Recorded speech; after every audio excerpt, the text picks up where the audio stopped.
BJP के संकल्प पत्र का दूसरा हिस्सा जारी। केंद्रीय मंत्री अनुराग ठाकुर ने जारी किया संकल्प पत्र। दिल्ली में केजी से पीजी तक मुफ्त शिक्षा का ऐलान किया गया और एससी के छात्रों को प्रति महीने 1000 रुपए की मदद दी जाएगी। ऑटो बीमा पर रियायत देंगे।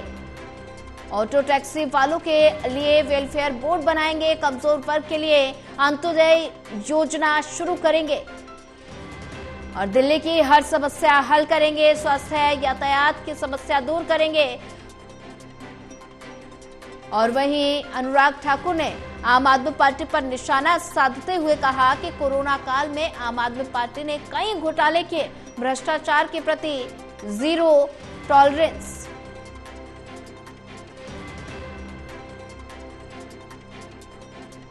बीजेपी के संकल्प पत्र का दूसरा हिस्सा जारी। केंद्रीय मंत्री अनुराग ठाकुर ने संकल्प पत्र जारी किया। दिल्ली में केजी से पीजी तक मुफ्त शिक्षा का ऐलान किया गया।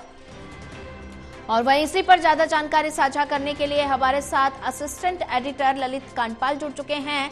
ललित जी, भारतीय जनता पार्टी के संकल्प पत्र का दूसरा हिस्सा जारी हो गया है। केंद्रीय मंत्री अनुराग ठाकुर ने संकल्प पत्र का दूसरा हिस्सा जारी किया और साथ ही केजी से पीजी तक की मुफ्त शिक्षा का ऐलान किया गया और ये समझा जाए कि युवाओं के वर्ग को साधने की कोशिश की जा रही है। बिल्कुल आपने सही कहा सोनिया कि जिस तरीके से अरविंद केजरीवाल ने अपने विकास के मॉडल को अच्छे स्कूल, अच्छे अस्पताल के नाम पर केंद्रित किया हुआ है, उसी तरह से भारतीय जनता पार्टी उसका तोड़ निकालने की कोशिश कर रही है।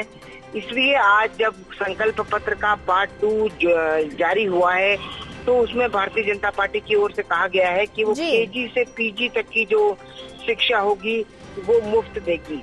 इसी के साथ साथ दिल्ली के जो प्रतियोगी परीक्षाएं करने वाले युवा हैं उनको 15,000 रुपए की एकमुश्त वित्तीय सहायता दी जाएगी और ये 2 बार की यात्रा आवेदन शुल्क की प्रतिपूर्ति करेंगे।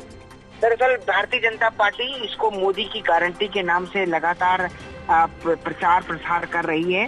उसको लगता है कि क्योंकि प्रधानमंत्री नरेंद्र मोदी के नाम पर लोकसभा में जिस तरीके का मैंडेट मिला था, अगर वो मैंडेट उनको दिल्ली विधानसभा में मिलता है तो फिर उनको सरकार बनाने से कोई नहीं रोक सकता। अब सवाल यही है कि जिस तरीके से आज जो शिक्षा को लेकर ऐलान हुए हैं, स्टाइपेंड को लेकर ऐलान हुए हैं, वो अपने आप में कितने बड़े तबके को प्रभावित करते हैं। और क्योंकि अरविंद केजरीवाल की सरकार भी ये सब कुछ कर रही है, अच्छे स्कूल बना रही है, उनका ये दावा है कि अच्छे स्कूल बन रहे हैं, शिक्षा और स्वास्थ्य सुधर रहे हैं, तो ऐसे में सबसे महत्वपूर्ण बात यह है कि दिल्ली की जनता किसके पक्ष में अपना मतदान करेगी 5 तारीख को, ये देखने वाली बात होगी। जी बिल्कुल ललित कांडपाल जी, अगर बात की जाए तो ऐसे में एससी के जो छात्र हैं उनको 1000 रुपए महीना देने की घोषणा भारतीय जनता पार्टी की तरफ से की गई है कि सरकार बनने पर 1000 रुपए प्रति महीना एससी के छात्रों को दिए जाएंगे। तो ऐसे में हर वर्ग को साधने की कोशिश की जा रही है, युवा वर्ग को यहाँ पर साधा गया है और विधानसभा चुनाव पर इसका कितना असर देखने को मिलेगा? देखिए, विधानसभा चुनाव पर असर कितना देखने को मिलेगा सोनिया, ये तो नतीजों से ही पता चलेगा कि जनता ने किसके मुद्दों को कितनी गंभीरता से लिया।